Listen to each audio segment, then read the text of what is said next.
Namaste and welcome. This class is the third of a three-part series on seeking truth. And the first of the three was on what we call radical self-honesty, getting really honest with ourselves about what's true. The second part was deepening that inquiry with that question of who am I really? The deepest of truths. And the third is to bring that inquiry of what's true and speaking truth into our relationships with each other. So that's what we'll be exploring tonight. And I want to say, honestly, I did not plan this with it in mind that speaking truth would coincide with our last electoral debate. That's just what happened. Start with a story someone sent me years ago about a guy who's driving around the back roads of Montana, and he sees a sign in front of a broken-down old shanty, and it says, talking dog for sale. So he rings the bell, and the owner appears and says, dog's in the back. So he goes to the back, and there's this nice-looking Labrador retriever. And so he looks to the lab, and he says, you talk? And Lab says, yep, I do. And after he recovers from the shock of a talking dog, he says, so, okay, what's your story? And the lab, goes on and says, well, I discovered I could talk pretty young, and so I wanted to help the government. So I told the CIA, and they sent me all over the world because nobody thinks that a dog can talk. So I would listen in on these covert meetings and do a lot of eavesdropping. Anyway, I was one of their most valuable spies for a lot of years running, but then jetting around tired me out, so I decided to sign up for a job in an airport, did some undercover security there, uncovered some incredible dealings while I was working there, awarded a bunch of medals, got married, settled down, had a bunch of pups. Now I'm just retired. And so the guy's amazed. He goes and asks the owner how much the dog costs, and the owner says $10. And goes, $10? This dog's amazing. Why are you selling him so cheap? The response was, because he's a liar. He never did any of that stuff.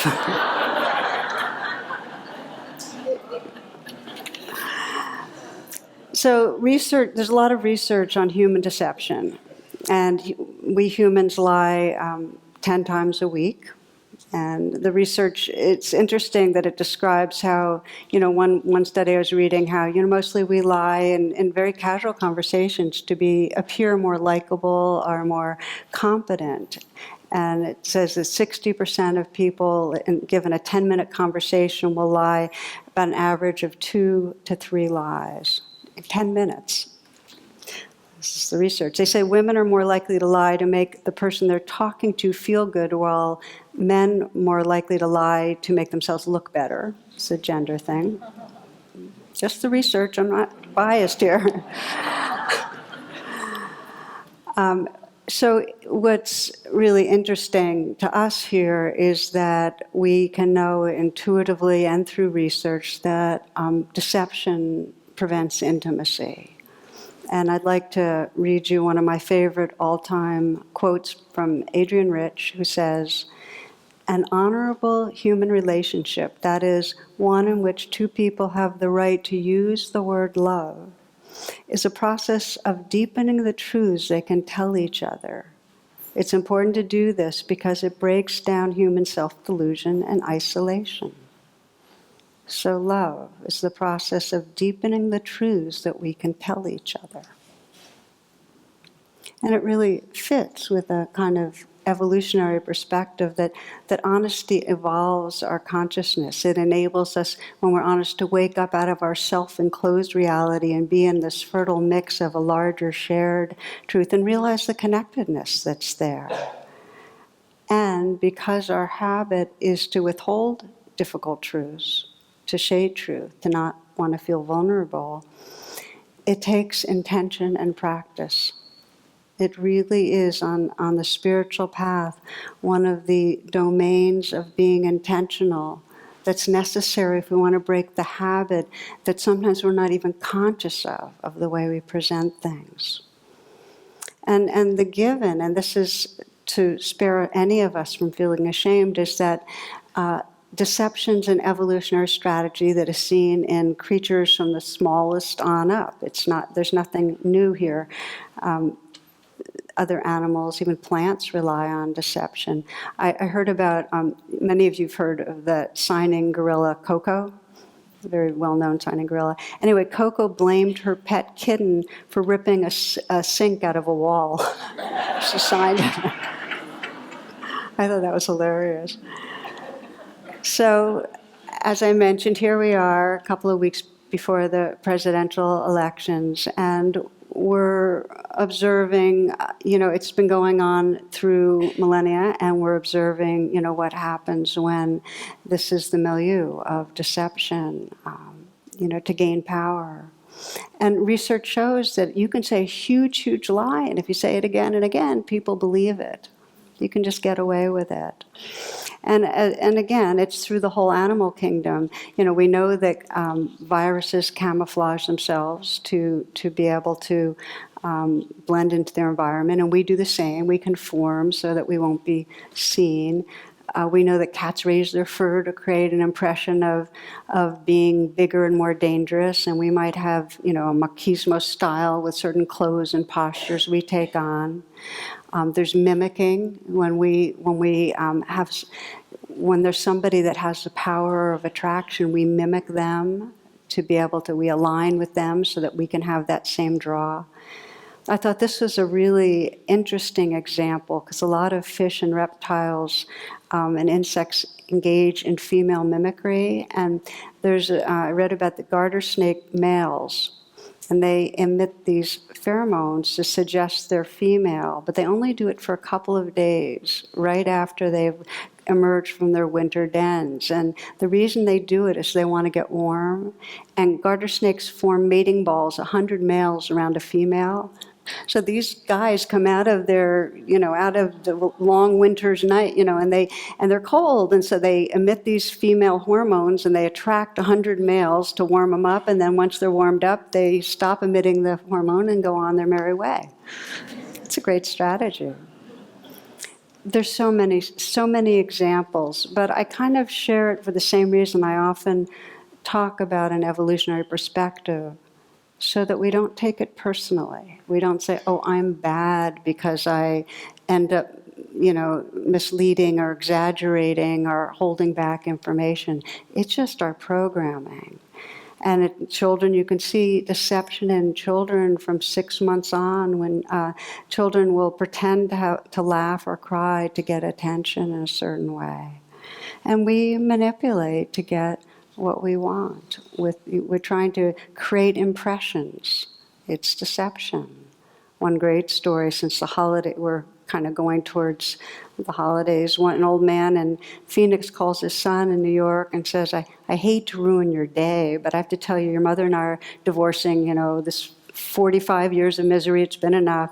And the man's really upset. He says, Dad, what are you talking about? You can't divorce. And he says, don't do a thing. I'm going to call my sister in Chicago. We'll talk about this. And he hangs up and calls his sister frantic and says, tells him what happened. And she explodes, like, heck, they're getting a divorce. I'll take care of this. So she calls Phoenix. She's talking to her father on the phone. She says, you're not getting divorced. Don't do a single thing until I get there. I'm calling my brother back. We'll both be there tomorrow. Until then, don't do a thing. Do you hear me? And she hangs up.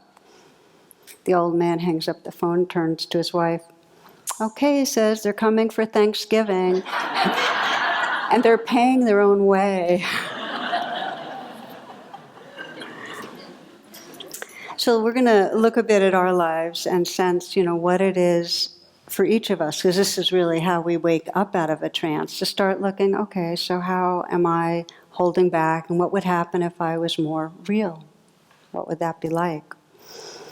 And the understanding about what keeps us hooked on deception is pretty straightforward, that we come into life, a difficult environment where there's standards to meet, where we have parents telling us that, you have to be a certain way if you want to be accepted or loved or be safe.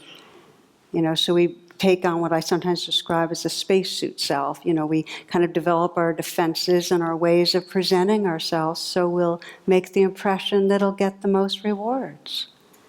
And presenting ourselves so we'll create the impression that'll protect us from punishment. Presenting ourselves so that in some way the needs we have to be safe and loved and respected will get met. We each do that. We each have a set of strategies that include how we present ourselves, and the more unmet needs we have that are either set in because of the culture or our family, biology, the more needs we have, the more we get hooked on our strategies of protecting and defending and presenting. And they take us away from our real selves. You see, the more we have to rely on protecting ourselves, we get identified with that spacesuit. We even believe our own lies because it keeps us feeling congruent with our self-image. So we'll do a few brief reflections tonight to get us in touch, and then this is something you can work with on your own if you feel inclined in terms of playing your edge and being more real.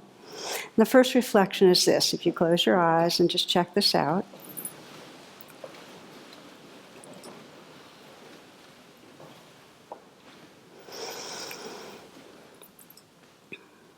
Bringing to mind someone you value, someone you'd like to nourish your relationship with, that you'd like to become more real.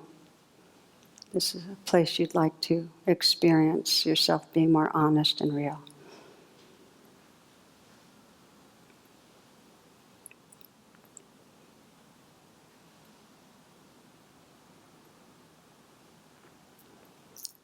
And as you consider this person, ask yourself this: what is it I most want them to see about me?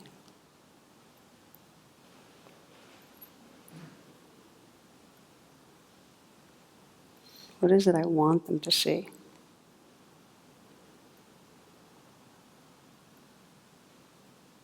And how do I go about showing that?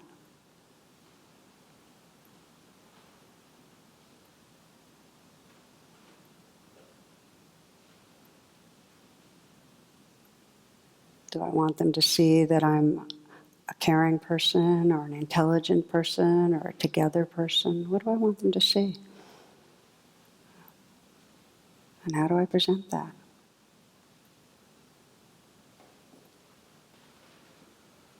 And ask this question: what about myself do I most not want this person to see or know about?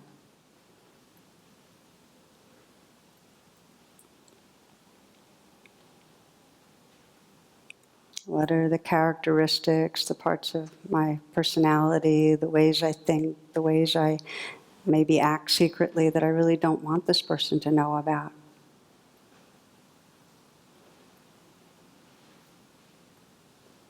What judgments or insecurities, things that you're embarrassed about? And how do I cover these over?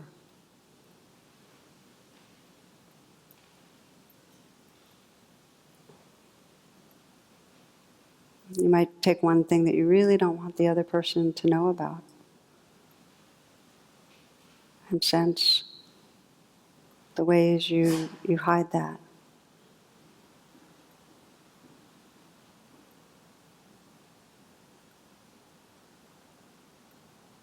And as you do, sense into, well, what's the quality of connection? What's our relationship like when I'm in that mode of covering over? How do I feel about myself? How do I feel in relationship with them?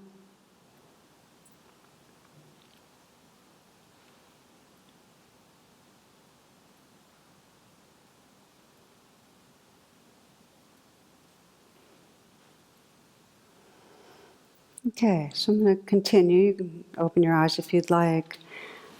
We're often unaware, it's such a habit, we're unaware of this process. We're unaware of when we're kind of covering over or trying to present.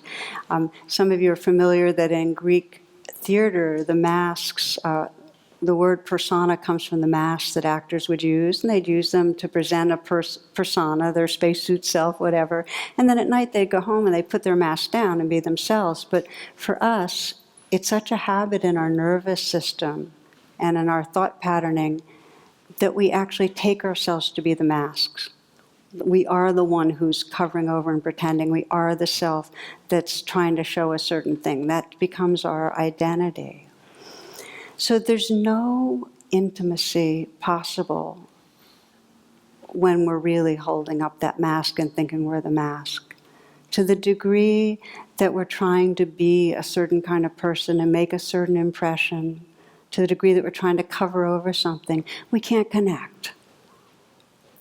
That's why Adrienne Rich speaks so beautifully about love as being the deepening truths that we can tell each other. That's a real homecoming to who we really are.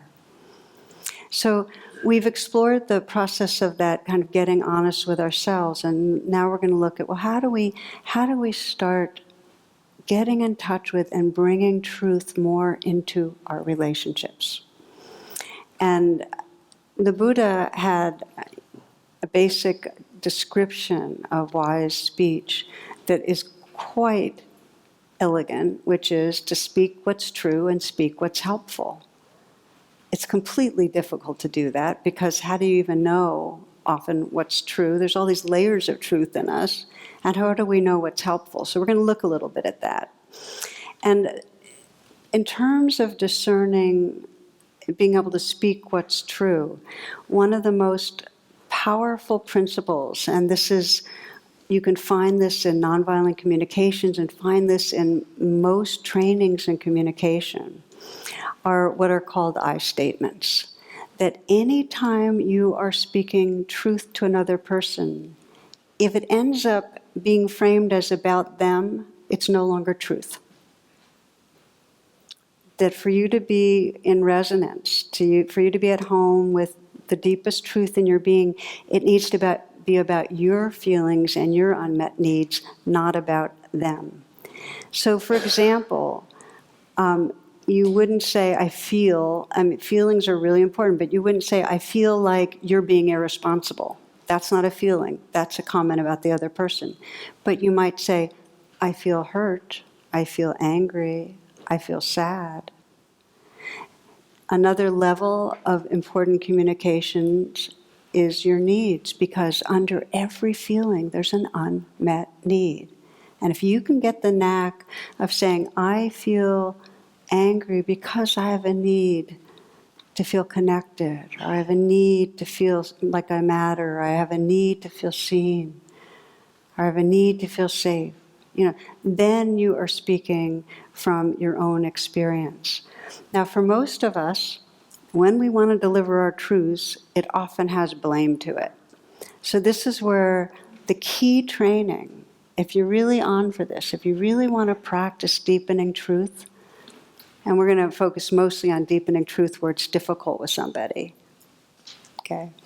If you're really sincere, the training is to notice when there's a tendency to blame and to make that U-turn and come around and say, what am I feeling?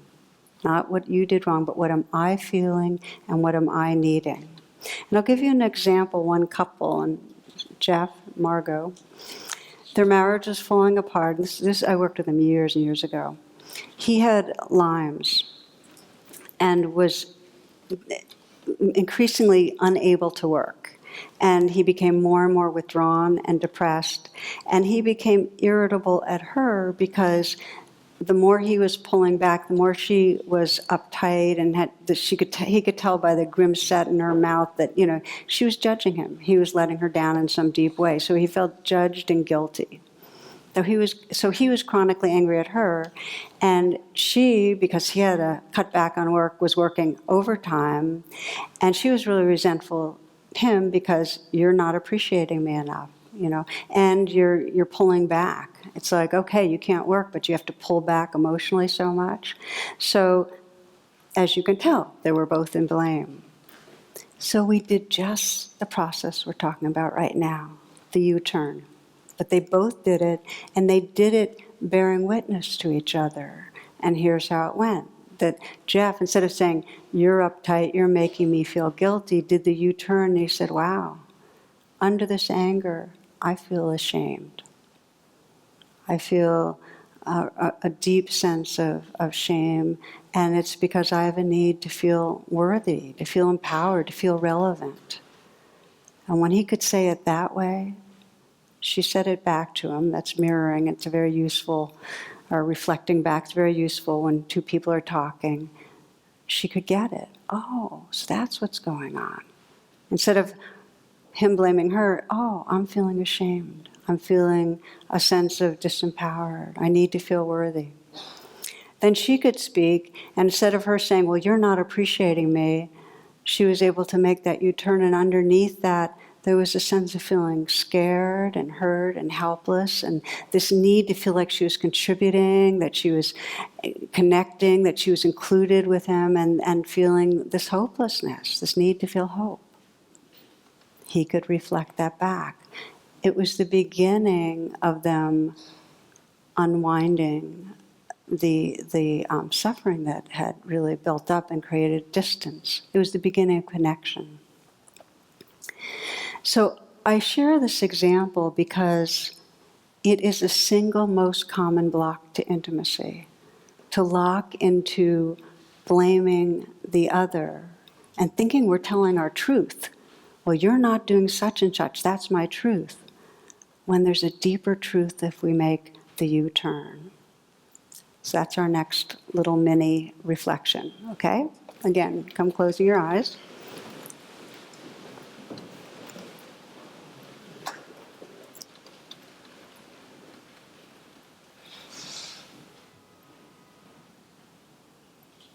So in this pause, you might let come to mind a relationship where there is some blame, and where you can sense the distance that gets created with the blaming.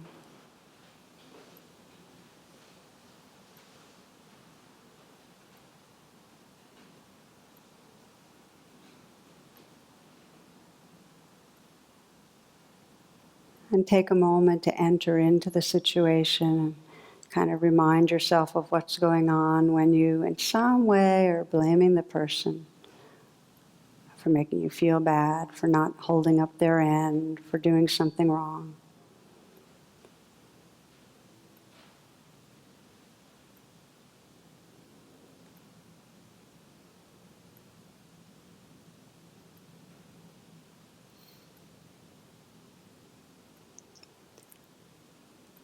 And then experiment now with this U-turn of coming back to yourself and sensing, well, if I couldn't be blaming them, what would I have to really be feeling that's difficult?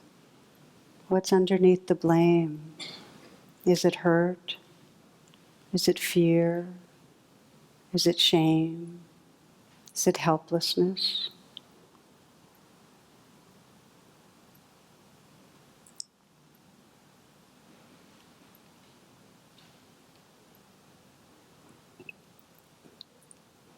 And driving that fear, what's the unmet need? Is it to feel safe? To feel connected? To feel cared about or seen?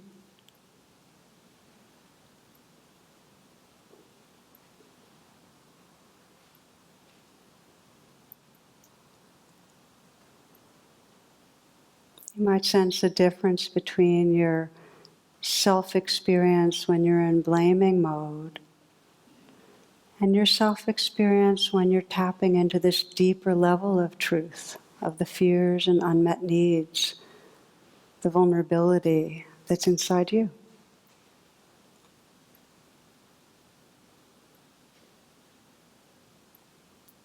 And we're going to continue on because there's a question that comes up. So we start to contact this vulnerability. Then the question comes, well, when is it helpful to express that? You know, if I'm feeling a sense of, feelings that are difficult and needs, when is it useful to bring it up to a person? If you're with a person and their politics make you really angry, okay, because you have an unmet need for safety or for connection or whatever, is it helpful to say it? If you're with your boss and your boss brings up fear and you have an unmet need for approval or feeling safety, certainty about your job, is it helpful to say it? When is it helpful? to say what's going on inside you. One story of families having guests to dinner, and at the table the mother turns to her 6-year-old daughter and says, "Dear, would you like to say the blessing?" "Well, I wouldn't know what to say," says the little girl. "Just say what you hear Mommy say, sweetie."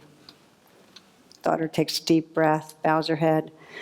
"Dear Lord, why the hell did I invite all these people to dinner?" So when is honesty helpful is the big question here. And so the second major guideline that I feel makes a difference in our really live a spiritual life. The first one is make that U-turn. Have the courage to make the U-turn. The second one is check your intention before speaking. Because sometimes the intention is you might be in touch with something very real, some real feelings and unmet needs, but you're saying them to get the other person to change. Or you're saying them and you're doing it perfect style NVC, nonviolent communication, but still you're doing it to make them feel bad. Check your intention.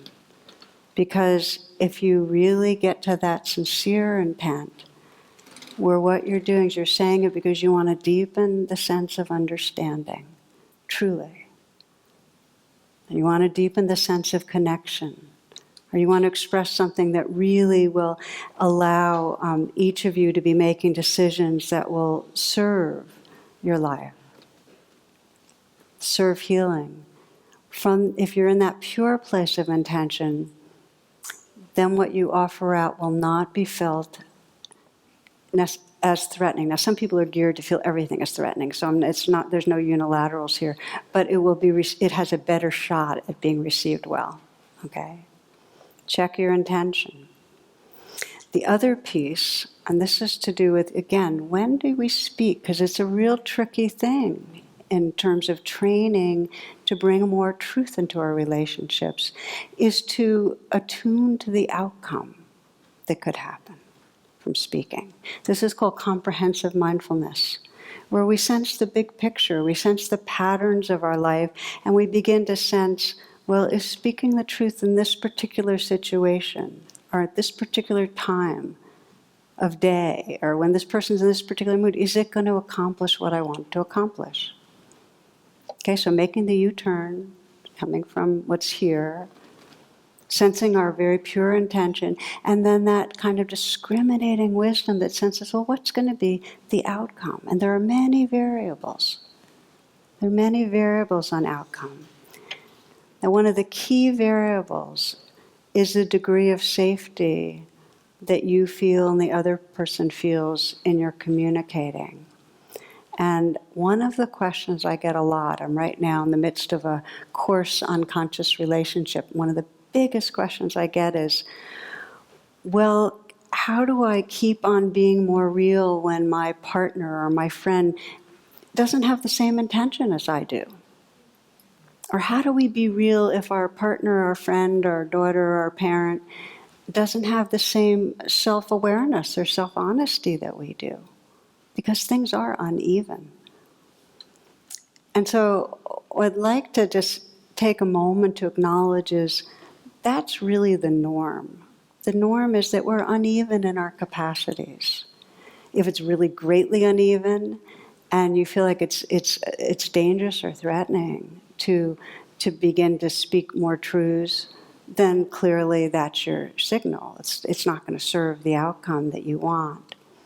But I'd like to name a few elements that help to bring more, even when it's uneven, to bring more potential to the exchange of truths.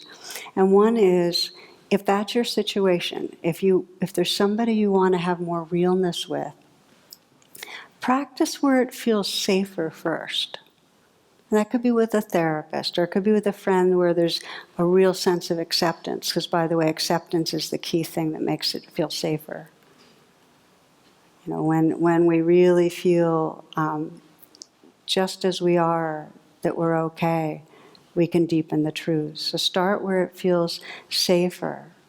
It may be, that there's a group that you belong to where it's safer.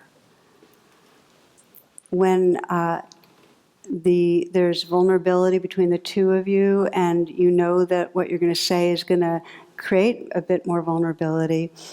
Create a container first. And by that I mean make some agreements about sharing truths, so it's safe for both of you as much as possible. You know, when I got married, Jonathan, my husband, and I, at one of our parts of our vows, exchanging vows, was a Rilke quote, and I want to share that with you. He says, "I want to unfold. Let no place in me hold itself closed, for where I am closed, I am false. I want to stay clear in your sight." I'm going to read it again because it helps me. I hope it helps you. I want to unfold. Let no place in me hold itself closed, for where I am closed, I am false. I want to stay clear in your sight. We can feel that intuitively, that when we're closed, when we're presenting, when we're withholding, we're not living in our truth, we're false. And when we express the truth, when there's that clearness, then we can be intimate. So one of the things that we've done in our relationship, and I think we all need to have some form of this, is we create a container for telling truths that are hard. That doesn't mean we can't speak casually during the day without going to our little container. But we have a ritual that we do where we, twice a week, we have check-ins. And the way our check-in goes is that we meditate for 20 minutes to 45 minutes, and then and that really helps us get present. And then we have a few inquiries together. And the first one is, so what are you finding right now that you're feeling really grateful for in your life? That kind of softens and opens the heart. We'll just name whatever's there, whatever's going on in the moment. Then the next question is, what challenges are going on for you right now? And that helps to create, not to do with each other, but that just helps to create a kind of tenderness for each other. Then the third question, and this is where it gets more vulnerable, is there anything between us right now that's getting in the way of really feeling open-hearted and loving? And that's where we take turns, much as we've done the U-turn, we make sure we do our U-turn in advance so that we can express that this feeling and this unmet need, and we reflect back when the other person needs reflecting back. And each of those steps is critical. I mean, I remember, and I've shared this in a talk not too long ago, where when I first met Jonathan, I was quite robust in my health and very physically active and so on. And within 2 years, my health had collapsed, and all the things we had fun doing as a couple that kind of brought us together, whether it was the boogie boarding in the ocean and swimming and hiking, I couldn't do most of it. And I remember getting really gripped with this feeling of, wow, he might not want me anymore. I might not be an appealing mate. And that was a really vulnerable place to be in. And for a while I was feeling really kind of irritable and oversensitive with him, like almost anything he would do would translate in my mind as in some way he's going to be judging me and not liking me as much.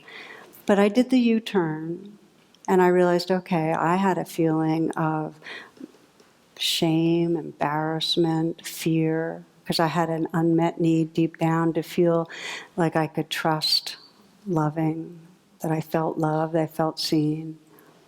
And when I could bring it to him that way, rather than saying, when you act this way, it gets me even more insecure, when I could really be responsible. For him, it was very, very touching. And he could express to me how powerless he had been feeling watching me go downhill. So I share this with you because it's really important to have some agreements on how to communicate truths, to have some safety, some container for it. And the last thing to mention on this particular, how to create the environment is that we start to find out what helps us feel more safe and what helps the other person feel more safe. And that is key. And what are the ways that we can sit, talk, look, respond, that really help to create a reassuring kind of environment for each other? Heard a story going around about a 4-year-old child who, his next door neighbor was this elderly gentleman, and he had been recently widowed. And so one day the little boy noticed the man was outside on his porch, and he was crying. So he went into the yard, his yard, sat in his lap, just sat there. And his mother looked over and saw her son and saw the old man sitting together. And when the child came home, the mother asked what he had said to his neighbor. And this was his response. He said, "I didn't say anything, Mama. I just helped him to cry." So it's that quality of heart space that we open to, that we hold for each other, that helps to create the truths, create a space for the truths, the difficult truths to be shared. So again, I'd like to invite you to reflect.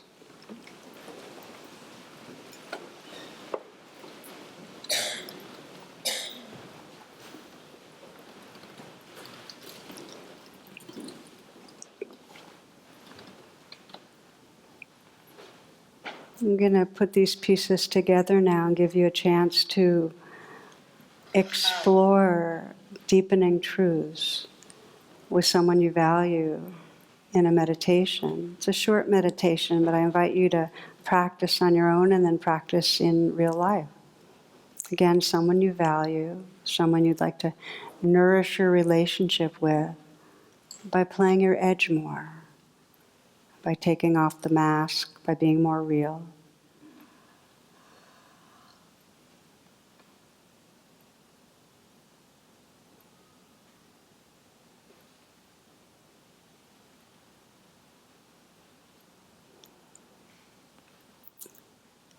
And to scan inside and sense where there might be some unspoken truth, something that you in some way feel you've covered up, that you're not sharing, that might be creating a separation that maybe you're not even aware of some of the time.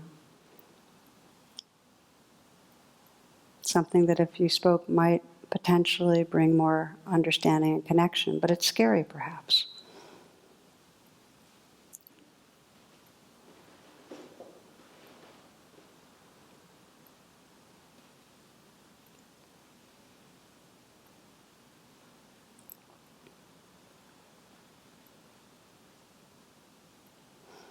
Take the moment as you do this and this is the self-honesty, the U-turn, to really feel inside you, what is the vulnerability? What are the feelings that may be difficult to name out loud, that are there, that have been as yet not so well expressed?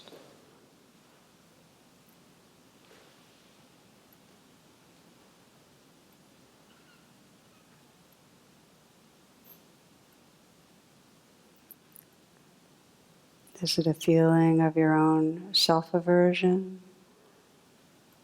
Feeling of insecurity? Is it some anger and judgment that you've been carrying? Underneath that, a sense of hurt?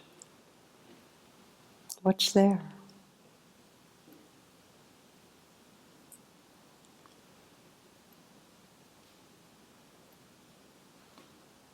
Is there an unmet need for more loving, for feeling respect, being seen?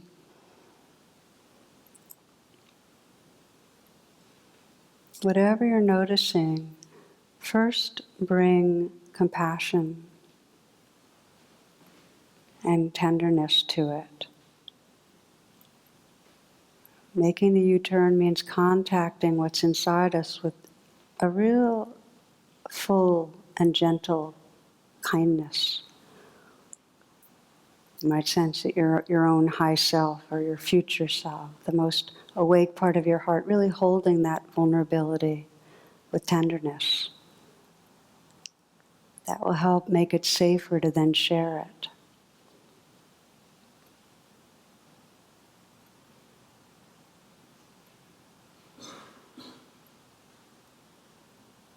Sometimes just taking the moment to put your hand on your heart and feel like you're directly offering kindness to that vulnerable place can really bring that relationship with your own inner life alive. It helps you stand behind yourself then when you share with others. You're with yourself. And as you then sense being with the other person, sense your deepest intention in sharing this truth. What's your intention?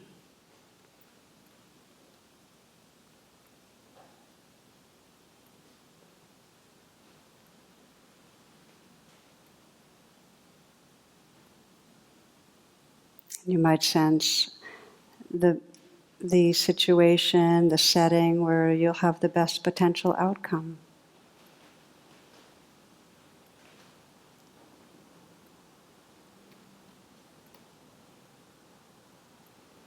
Imagine that you can bring yourself to that setting and still with that self-compassion, holding your own being with kindness.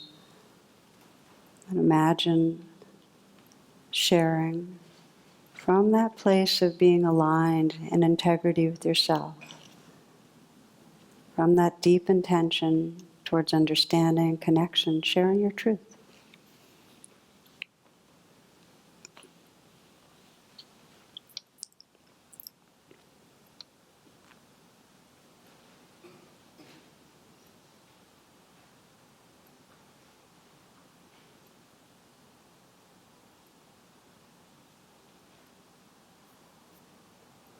These are the words of poet Mark Nepo. He says, "We waste so much energy trying to cover up who we are, when beneath every attitude is the want to be loved, and beneath every anger is a wound to be healed, and beneath every sadness is the fear that there will not be enough time." When we hesitate in being direct, we unknowingly slip on something, some added layer of protection that keeps us from feeling the world. And often that thin covering is the beginning of a loneliness, which, if not put down, diminishes our chances for joy. It's like wearing gloves every time we touch something and then forgetting we chose to put them on. We complain that nothing feels quite real.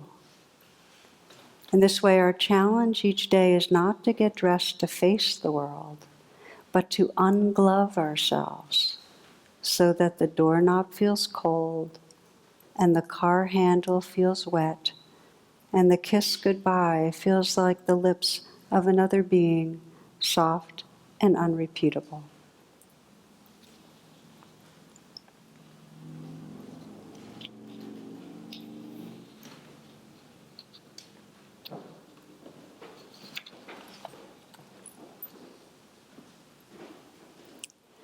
Opening your eyes when you're ready. In these 3 talks, we've really been exploring what's sometimes described as opening the heart to the light of truth. Exploring within ourselves, deepening within ourselves and with each other. And we've been talking about it on an individual level, and yet each of us, as we play that edge, are creating the conditions for it also to happen societally. Because as a culture, if we want to heal the divisions, we need to be able to get to know and speak with each other, speak with those that feel different, speak with those that where there's the least understanding. And I wanted to end with a story, a very brief story, and then we'll close on this. But just to say there are, as we evolve as humans, you can see on a societal level that these containers are beginning to develop. The circles of reconciliation, peace and reconciliation, restorative circles, where people that would normally be adversarial are listening to each other and speaking truths to each other. It is the hope. One of friends some years ago arranged for in San Quentin for the Kyoto Tantra Choir. These are Tibetan monks that are famous for their multivocal chanting to perform there. And then the San Quentin Gospel Choir was going to sing in response. But as the day approached, the organizers were really concerned of the cultural gap there. And then, because the members of the San Quentin Gospel Choir were African Americans, large men, worked out with weights, and then in contrast, they had these so-called heathen monks that were small Asian men wearing kind of maroon skirts. So there was this cultural gap. The question was how to bridge it. And the key sponsor found an inspired solution. And here's how I want to read you how he introduced them to each other. He said, almost all these Tibetan men who joined us today have spent years in harsh prisons. The Communist Chinese Army not only imprisoned them for expressing their belief, but tortured them as well. Somehow they were released or able to escape from prison. Then to find freedom, they walked across the Himalayas, the highest mountains on earth. Some tied rags on their feet because they had no good shoes. But even now, they're in exile. They're forced to live far from their home, apart from their families and communities, and they do not know if they will ever be able to return. What has kept them going through all of their struggles have been their songs and prayers, and this is what they'll sing for you today, which is, of course, the heart of the gospel choir also, singing their hearts, their souls. In an instant, the gospel choir and the Tibetan monks looked at one another with eyes that shared the vulnerable depths of human sorrow, and they found understanding. Each group sang to the other from the heart, and when their music was finished, they came together to hug and embrace like long-lost brothers.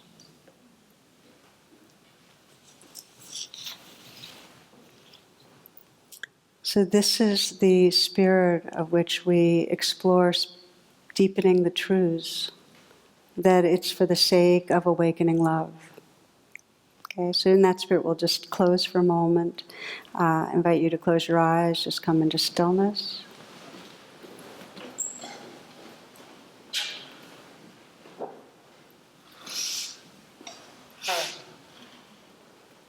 Opening the heart to the light of truth. Just to feel in your heart your own intention towards living from the most true and awake place in your being. Imagining and sensing how you can deepen truths with those around you.